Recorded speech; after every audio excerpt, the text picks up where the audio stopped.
Stuart, I have a question. In your opinion or your experience, what is a spiritual life? We were talking about that all week, and I think I know what it is. I feel like I know it's not like living in an ashram or living on a mountaintop. And if it's every day and enjoying every day and working every day in this practice, then why do we make it so difficult? So it's kind of a two-part question. Does that make sense?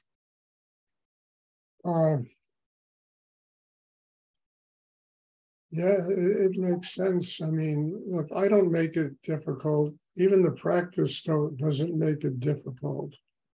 I mean, people, with all the chaos, the tension, the insecurity in themselves, etc., that's what makes it difficult. Overcoming ourselves and transforming all of that stuff into a spiritual life. And to me, look, I've lived in ashrams, I've run ashrams. I've run, really major spiritual centers. And I finally came to the realization that the actual temple is life. And that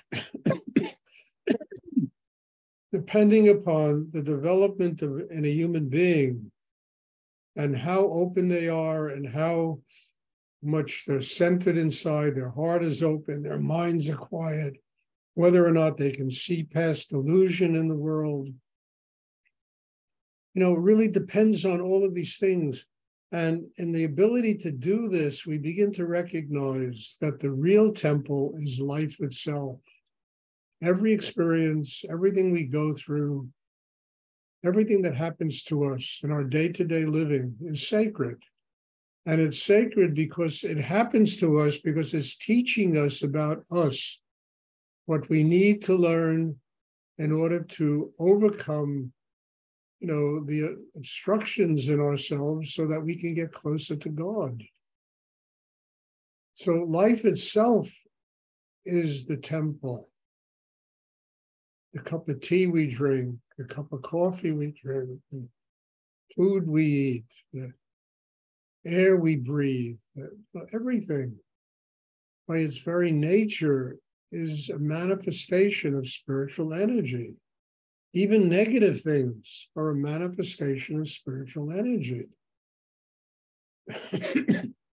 And, it's our job to become conscious enough to recognize that all of these things are sacred.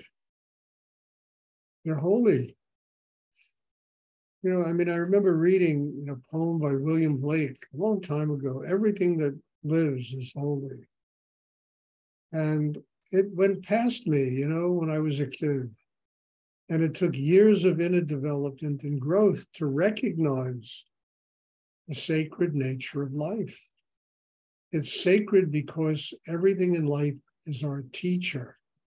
It's teaching us exactly what we need to do to grow and to develop ourselves, firstly, as human beings, and secondly, as human beings having a spiritual life. How do you define a spiritual life? I don't think you can define that because each person's life is unique. Each person's experiences are unique. At the same time, the uniqueness of it is what makes it spiritual if we are capable of embracing it and learning from it. So, I can't define a lot of this stuff, but I can say that it's a manifestation of living experience. We grow into this. A lot of the things I talk about are not things that you can read in a book or, take notes and memorize, and then it doesn't work that way. The system incrementally gets stronger, more open, the chakra system, and then these things begin to happen. We begin to recognize the sacred nature of life. we begin to recognize, the sacred nature of every human being that we interact with. At the same time, we're capable of looking past the move. Please try and stop moving. It really disrupts the class. We need to be able to, it's like a veil of illusion that covers everything that people see in their lives. And we need to be able to, get beyond that veil. And you only get beyond that veil by developing an inner life that is simply strong enough to recognize Maya and to not get enslaved in it, trapped in it.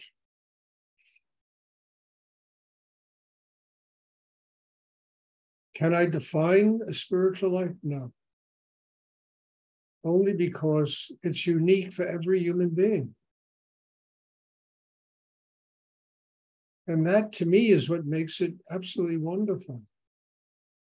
Your moment is different than my moment. Everyone sitting here's experience every day is different than everybody else's.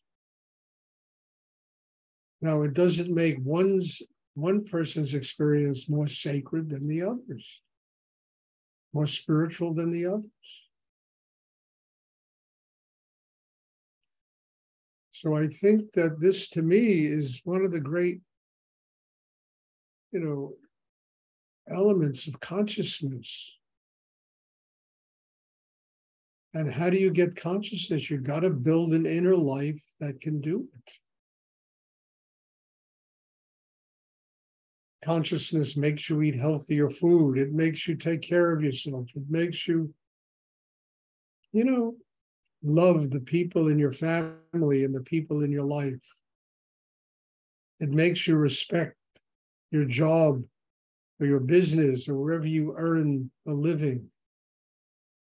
That enables you to live every day. That's what, this is what consciousness does. It transforms Maya, illusion, into something sacred. And without it, it's all a pain in the ass.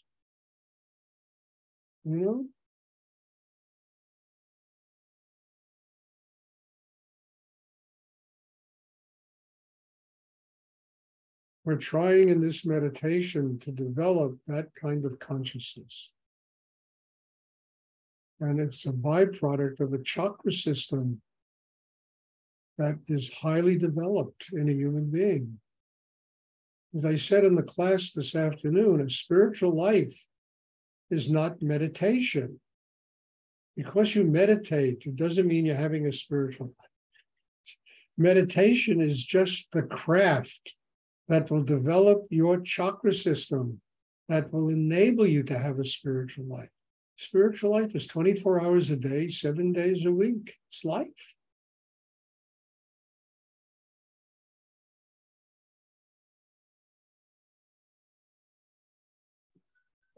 Thank you. You're welcome, Shannon. It's a good question. Thank you. Does anyone else have a question? Sure, it's Kenny. Yes, Kenny. If we're sick, is it better to skip class and kind of wait till everything? Oh, Kenny, I can't make out what you're talking about. Can you hear me now? Yeah. If we're sick, can you hear me? Yeah. Enunciate. Speak clearly. Is it better to maybe skip class and not try and push it too much? Because I find that, the last 2 nights, I have illness and meditation. It's just so hard and painful. And is that good for us, or should we just lay low until it passes? No, look, my ultimate metaphor for this is going into Rudy's gallery and seeing him stringing beads. He was sitting there and meditating and going deep in himself and opening, and he's sitting there. So I said to him, Rudy, what? He said, Stuart, I'm incapable of anything else now. I can still get quiet inside. I can still open. I can listen to my breathing. I can do little exercises that relax me inside. But I am incapable of doing anything more than stringing beads. I was like that today. You know, I mean, I got up this morning. I could barely get out of bed. I was so tired. And I finally went and told Jennifer, you got to give me a massage. You're a very good masseuse. You know, she's wonderful, you know. And I said, you have to give me, you know, and she took so much of that yuck out of me, the tension out of me. When she was finished, I felt I was ready to go teach the class. I had to teach a class at 1 o'clock. It's the end of the year. This is the period of the deepest levels of surrender. And the real difficulty of it is 8 billion people are going through it. You also have Mercury that I think in the last couple of days went into retrograde. So it's a very heavy time with the surrender, the letting go, the moving into a new year. And we have to be able to work with that. We have to recognize how to get through that time, you know, and not allow our spiritual life to leave us. So you work a little bit differently, a little bit more quiet inside. You relax a little bit deeper. You know, I mean, it happened to me today. I didn't think I was going to be able to teach the class at 1 o'clock today. I was a real mess. It turned out to be a beautiful class, a powerful class. You know? So I said, well, what can I do? What is here? So I went, I said, Jennifer, can you give me a massage? So she did. She spent a half hour, 40 minutes, taking that tension out of me. We all have things in our life that can do it for us. We have to be able to recognize them and then use them. We have people that can do it for us. We have situations, you know?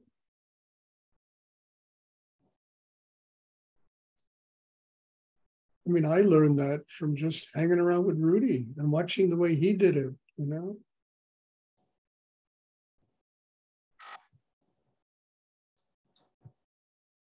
And sometimes, you know, you feel like you have a chisel and you're drilling a hole, a tunnel through a mountain. That's where the energy feels, you know? Well, you know, people get very strong drilling that tunnel through the mountain.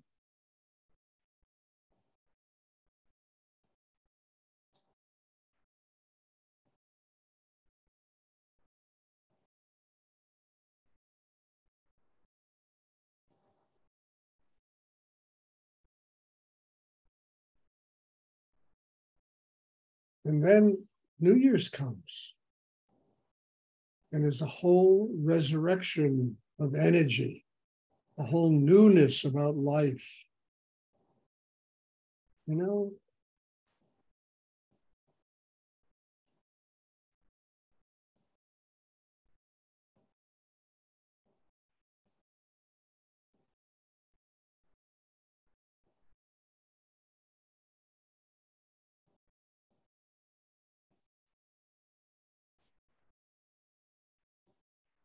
So, you know, each step in the progress of our inner work is going to be a little bit different. And there are times where it's going to be really difficult. And this is usually one of those times now where we have to have patience and we have to not force anything. We have to just let ourselves be.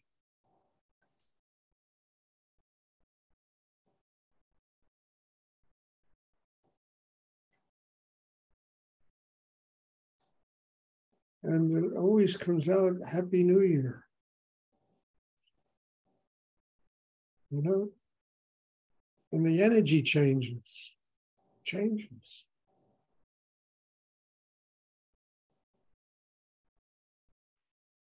I mean, I remember Rudy saying a good general knows how to retreat. Now's the time when you have to know how to retreat. You have to know how to back off a little bit. You have to know how to get quieter, simpler. You can't force yourself to open. You have to relax into it and know how to retreat a little bit.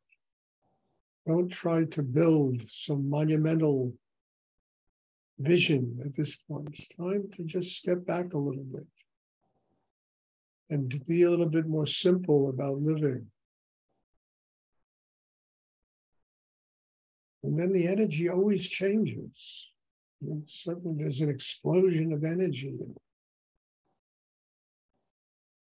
a whole newness about the world that we're living in.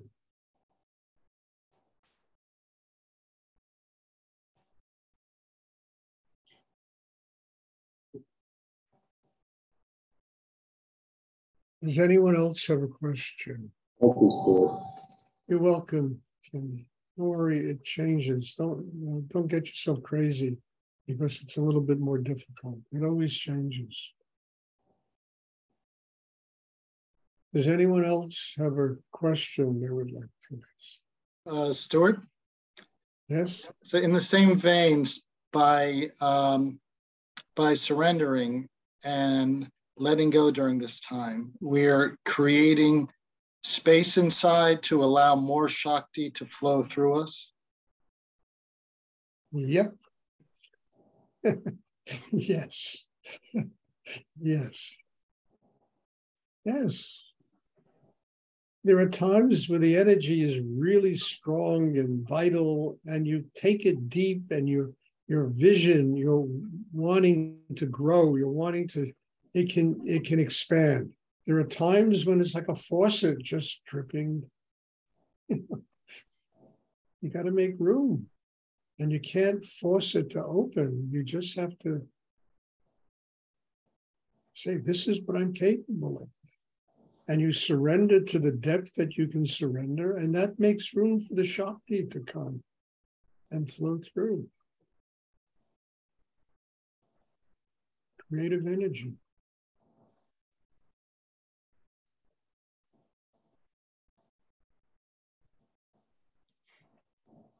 Does anyone else have a question?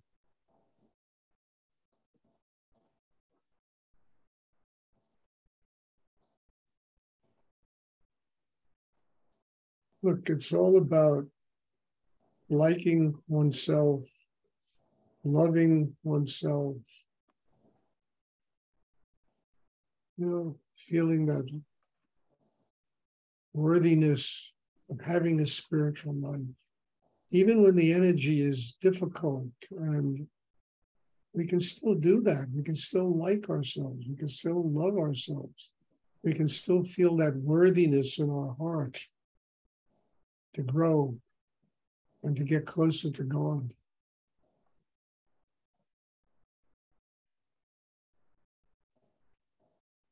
We don't have to spend our time. It's enough that the energy is beating us up. We don't have to beat ourselves up too.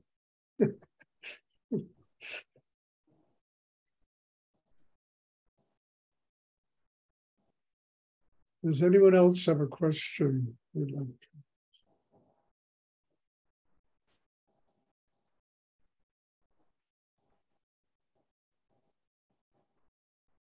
Stuart, this is Chris. I just wanted to say thank you for this year of classes. It's been incredibly beautiful. And even in this tough time, it's just been a wonderful year. Thank you. Well, Chris, I always end my classes by thanking all of you. Yeah. I mean, I keep telling you over and again, I'm here because I need to grow. I'm here because I need to get closer to God. Every single one of you is my teacher. I'm grateful to each and every person that attends these classes. I feel over this year, these classes have gotten much deeper. They've gotten stronger. They've gotten more deeply spiritual. I feel like I have gotten a lot quieter in myself and more open and have grown a great deal. And I'm just grateful to all of you. You have made this possible for me.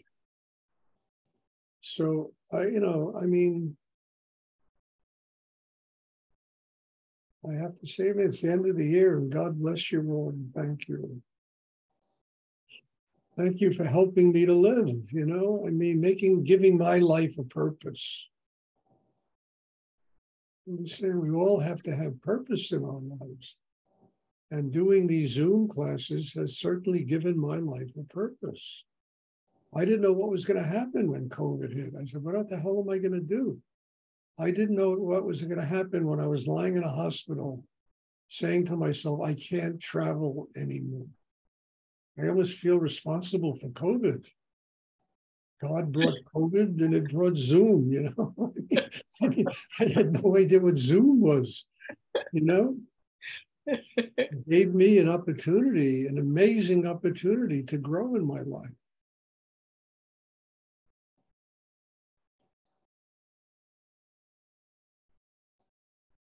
And I always say, when a door closes, another one always opens. If you have that vision, that need to have a spiritual door, will always open. Something comes.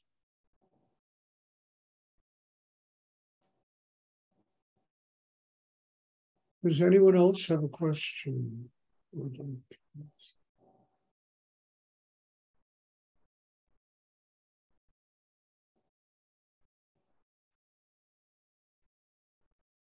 And I must, in all humility, say that I have never in my life felt this depth of humility. It's because of all of you.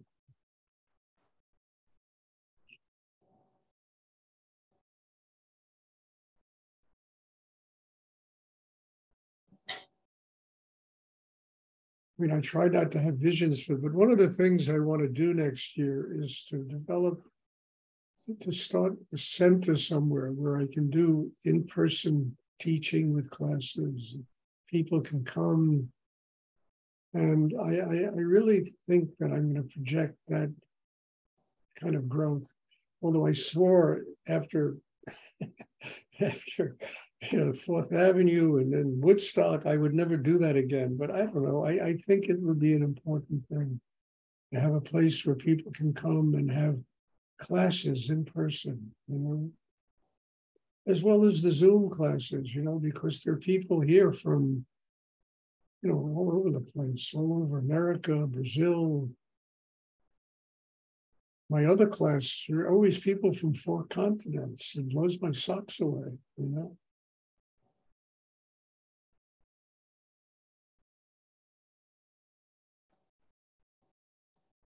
Okay, if there's no more questions, I will start in-person classes next Saturday. At 6 o'clock in the evening, there will be in-person classes. I know most of you live on the West Coast and Florida, all over the place, Texas. But if you happen to be in the neighborhood, you're welcome to attend.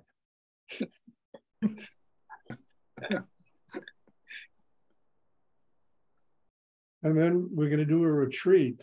And, it's getting closer. And I think the chances are very, look, unless I get 20 people that sign up, I'm not going to go look for a place to have a bigger, because it's too expensive here. They want $300 an hour. I mean, it's just ridiculous what they're asking for this. So there will be a retreat. There'll be maybe 10 people. I think we figured out. I'll do it in my apartment. So if you want to go, take care of the responsibility. Don't just call me up a week before and say, I want to go, because there's already 6 people that have signed up and have made a response. People have bought plane tickets. So please take care of that. And, I don't want, you have to say no to people, So if you want to come, please take care of it. Take care of your responsibilities. And, we'll have it in my apartment, because I don't think I'm going to get 20 people. to sign up for this. And I'm not going to pay $300 an hour for 10 people to come to a retreat. So I'm looking forward to that. I'm looking forward to in-person classes here. And I'm looking forward to having a wonderful year next year. And I just want to say, God bless you all. Thank you for being here, and thank you for being part of my life. And bless you all. Thank you. Thank you, Stuart. Thank you. Thank You're you, welcome. Stuart. A wonderful weekend and a wonderful New Year. Happy New Year. Thank You Stuart. too. Thank you. New I'll Year. see you all on Monday. Next class will be Monday. Next year.